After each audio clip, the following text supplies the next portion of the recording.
Hello, everyone. Bill Kennedy here again with you.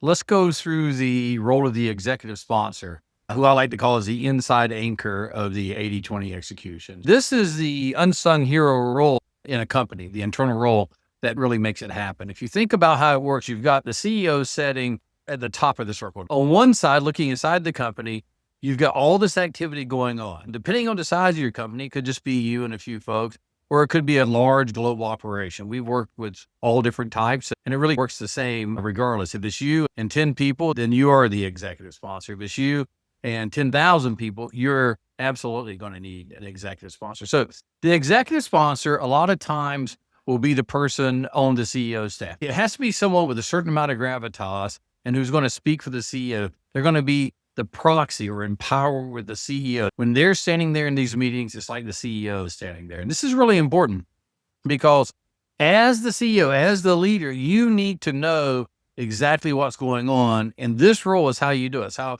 you can clone yourself and go everywhere with it and be in all the places at the same time. So it's the internal force multiplier of the 80/20 transformation point. And like I say, it doesn't have to be the CEO, but if you're small, it can be you. It can also be your CFO or your COO. It really depends on the personality of whoever you appoint for. So let's assume for the sake of this, it's not the CEO, it's not you, it's someone else. The characteristics that you're looking for is someone who's really good at pulling that information up, really good at showing up, being part of the meetings, being a coach, being someone that listens, and a little bit of a cheerleader with them at the same time, demanding that they've got to go get it done. They don't have to be an expert in a process. They really have to be an expert in human psychology, and it has to be someone that you trust, someone that you believe will go out there and represent you and the leadership team. I've used someone on my staff in the past. I've also uplifted someone out of the internal of the organization, someone who's a high potential or a high pop. A lot of times I like picking someone who's good with numbers, like an FP&A person, a strategy person, someone that's good with data and details and the numbers with it, because that's really what they're going to be doing. They're going to put together some reports. They're going to put together some activity tracking sheets, but it's really keeping you and the leadership team informed with it. So it's a pull mechanism, not push. The pushing is going to come from the consultants. It's going to come from people like ourselves, people who are these execution partners with you who are working to push that information in. Recognize outside folks you work with just don't have the same power. They don't have the juice. They can't make anyone do anything. All they can do is suggest, push, prod, help, control with it. And they will work as your outside voice. So your executive sponsor is your inside voice coming around to you. The consultants are the outside voice. You want to be careful that neither group comes across as tattletelling. It needs to be an open and caring and deeply supportive relationship, but it is an honest relationship, and what's happening needs to be addressed with honest. So the executive sponsor is a pull. They pull from the bottom up to it. They sit at the intersection between the CEO and the team doing the do, if you will. The action and the impact they have is material. I've seen that when you don't have a good one, what happens is the CEO goes dark. You don't actually understand what's happening. You're waiting for people to tell you things. Now, you should be going out there, as we talked before about doing town halls, walking the floor, seeing how it's going, checking in.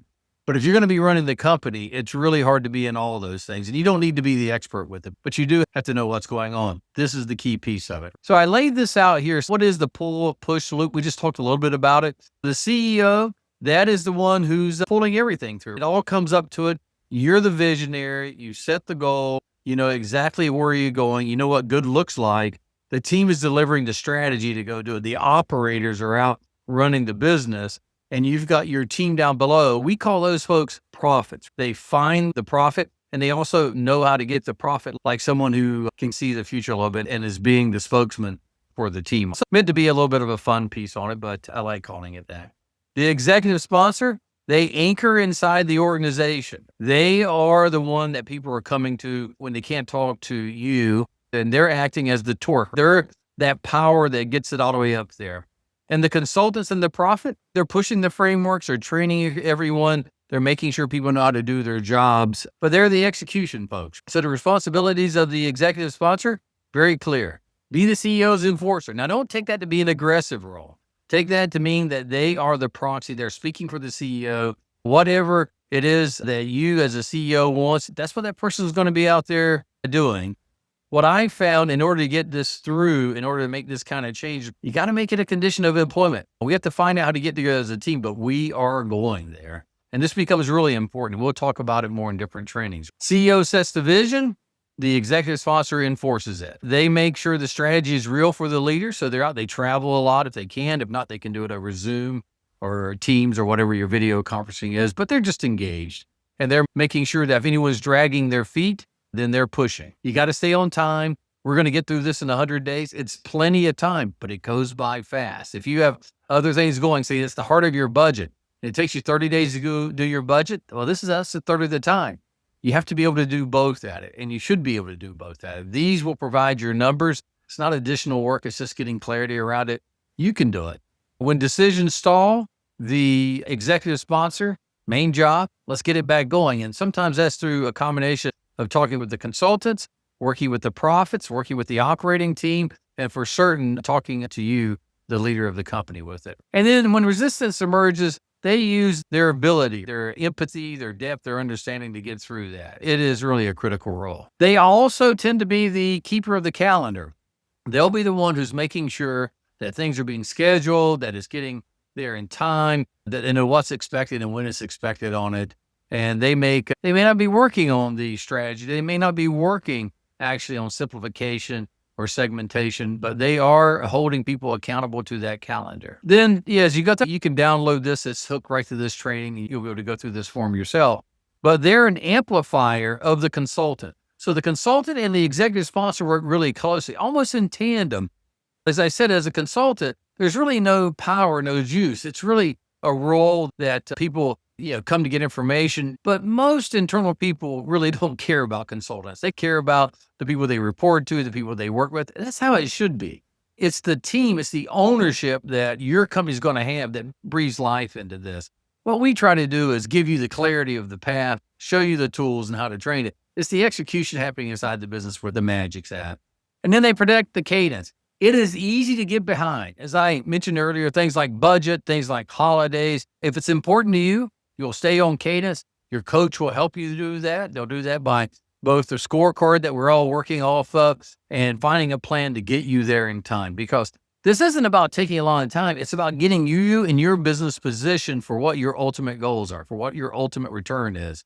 Speed is critical here. You need someone who's keeping you all on cadence. They're a truth sayer, truth teller to the CEO. They're the one who shines a bright light to what's happening, what's going on. They bring everything to life for you. Now, when it fails, we're working with a mid-market distributor, about $1.2 billion. Great company, a lot of terrific things going on, but they're busy. Had some acquisitions happening. They were putting in new ERP systems, or they had a lot of distractions, things they needed to run the business. We launched the 80/20 process. It went well. The data was getting through it just fine, and people were understanding what it was. But the CEO did not pick a measurable goal. They didn't understand what was happening, and the executive sponsor wasn't really keeping them clued in. So as the leader, it's easy to get distracted. You're in this role for a reason, and it's hard sometimes to hear others tell you, maybe you need to do it a little bit different. But you've brought folks in like ourselves because clearly you're not happy with what's happening. If you were, you would have never called us. So you need to listen to your team, hold them accountable, and when they're telling you something isn't working right or they're coming in late, it's a sign. You have to go figure out what that is. We can help you figure that out. Your executive sponsor can help you figure it out. We were just working on one where it was time for the budget. They had an off-cycle budget. It was a fiscal year, and they took that month off to get ready. It set them back substantially. Now, the issue is the board was expecting that it was going to be done. They could see the numbers so they could start actioning around those numbers. It delayed it by a month. At the end of the day, it all worked out, but it was a tense few weeks while people got back on track. Depending on who your owners are, you can pick whatever schedule you want. If you're in private equity, you probably got some dates you need to hit. Now, when it works, it's pretty magical. Another example, industrial manufacturer, the CEO declared a bold public goal that they were going to raise their EBITDA by 20% in 18 months, period, full stop. You know what? That's exactly what they did. They took their COO as their executive sponsor, a great guy, very engaged in the business, understood his role, understood manufacturing, lean operations, all the things that go with it, and got engaged, made a great pipeline back to the CEO with the team, was a mentor, was a guide, all the things that you want to see. We taught them the 80-20 process, which is pretty straightforward, and they brought to their experience and made a huge difference with it. So when it works, it's really powerful. You can take and have a big impact. And the key to making it work is, again, the CEO has to partner with the executive sponsor, has to partner with the team, and partner with the outside folks, the consultants at the same time, and brings it all together at the top there. So they has a pull coming in from the executive sponsor and a push coming back from the consultants. And it gets really, really big. The result they got, 400 bips of EBITDA in 12 months. Now that's 400 bips. Now a bip is a basis point, and it takes 100 bips to make 1%. If you're at 10% EBITDA, 10 points of EBITDA today, and you got by 4, you have 14%. So it's a 40% increase on that. That's what good teamwork, good leadership, good execution looks like. In addition, their SKU count drops. So SKUs are stock keeping units. They drop by 21%. So it sounds amazing to sell less products and make more money. But that's exactly what they did. They understood what their key customers want. They got rid of the distractions. They focused on that. Customers are happy. Employees are happy. Everyone's making more money. At the same time, their on-time delivery, or their OTIF, on time in full, that means everything goes out when it should, rose by 9%. So lots of great things. Key traits of a great executive sponsor and why it matters. There's nothing surprising here. It's the obvious. Be decisive. Have someone that is respected, respects others, treats people with dignity and respect, understands what they're doing. They're a real part of the company, and they're out there. They're both listening and learning. They're able to weave that through and really help keep people accountable. People want to win. It's people working together to get out there. That COO was operationally fluent, understood what the company needed, understood how to make that happen, and then we supplied the tools. It doesn't always have to be that way, but when it is, it makes a big difference.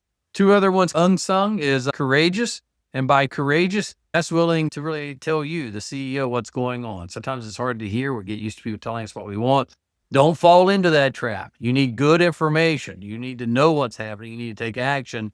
That COO, in this case, that executive sponsor, went in there and had the chops to make that happen. And they're disciplined. You can read discipline in a lot of different ways. For me, it's around a couple of pieces. It's being organized. It's getting up and making it happen even when you're tired. But if you're going to hit your goal, if you're going to double that EBITDA, or you're going to exit it in some point in the future, if you're going to make it so that you can have more time for yourself, you have to go and make it happen. You cannot coast your way through this. So the CEO's non-negotiable role in all this, that's set the goal. You own it. Let's go make it happen. It's making execution mandatory. You're going to find people who talk a really good game. Your job is to make sure they're actually out there doing it. And it's simple to do. Get your metrics, your KPIs, your key performance indicators, and track people to it. If you find you're wrong on them, don't despair, adjust them. But don't adjust them because people are being lazy or not doing them. Adjust them because they're either too low or too high. And you'll get a sense for that. You know your business. You know what's happening. If you're new, you'll learn it. But talk to folks. It'll become obvious why it has to happen. Back your sponsor publicly and in private. But if you find your sponsor's not the right fit, sometimes you have to make a change.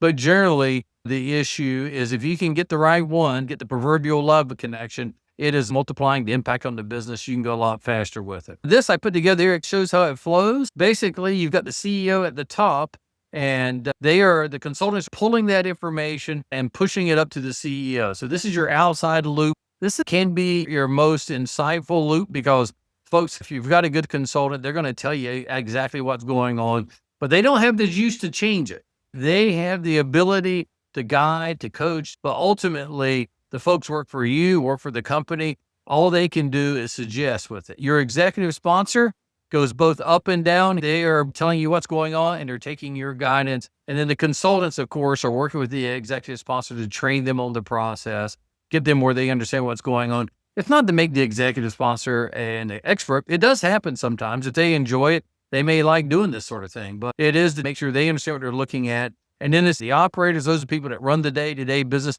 The profits, that's the trainers. That's the people going to be implementing it. They're the one that goes find the profit, as in money, and they also bring the commandments, as in this is what we're going to go do. And that's based right off of what your needs are. So consultants are pushing up and the executive sponsor are pulling up, and it makes a nice virtuous loop for you so you know what's happening. And just as a reminder, you set the goal. You have to decide where the team's going. You have to pick it. And that's generally based on feedback you're getting from your board. Maybe you're the owner, maybe you're the founder, maybe you have other outside owners, but it's all of that coming together to define the destination. It's your team. It's those operators, the presidents, the VPs, which are deciding the strategy. In other words, how we're going to achieve your goal.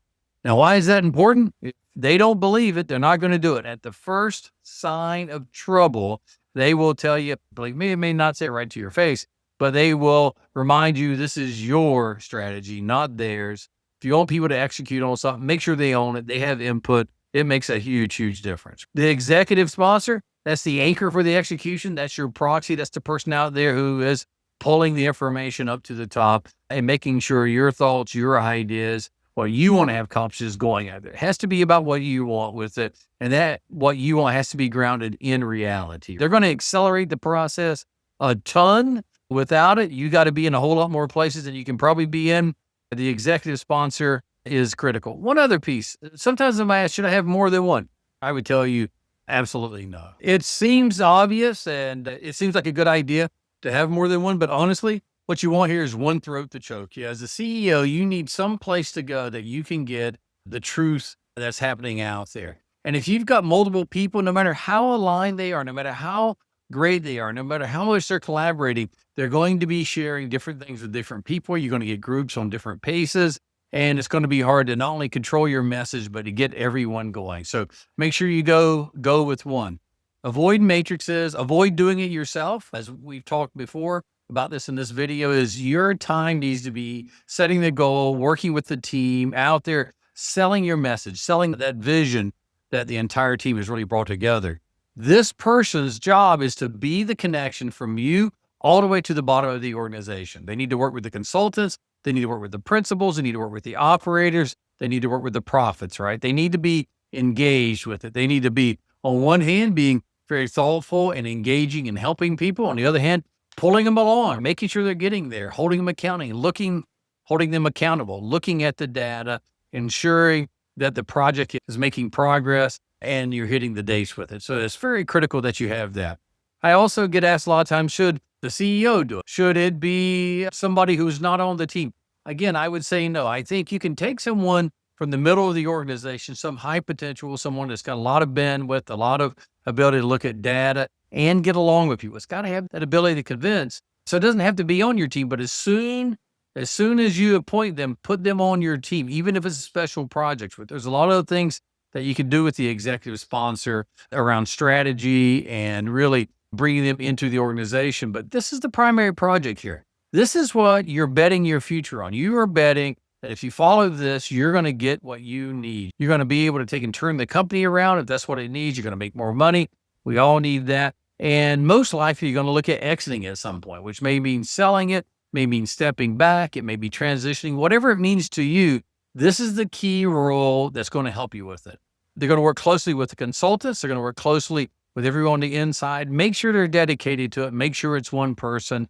I know it may feel awkward. I get asked a lot of times. I've already got presidents. I've already got other folks doing it.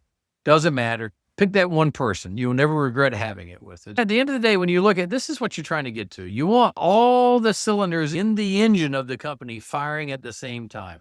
You've created a wonderful organization. It's got you and this team where it needs to go. You need to give it that juice, that horsepower to get to the next level. Make sure you're dedicated to it. This is not just another flavor of the day. This is you looking at your organization, understanding what's happening and being able to make informed decisions. It's not some fly-by-night thing. It's just you looking at your data and having a thoughtful, controlled approach to it. Having the right team supporting you, both on the outside, working with us and our coaches, our account managers, and on the inside, having your executive sponsor in there is absolutely imperative. So it's exciting. We're so excited to be working with you. Thank you for watching this video. Lots more to come.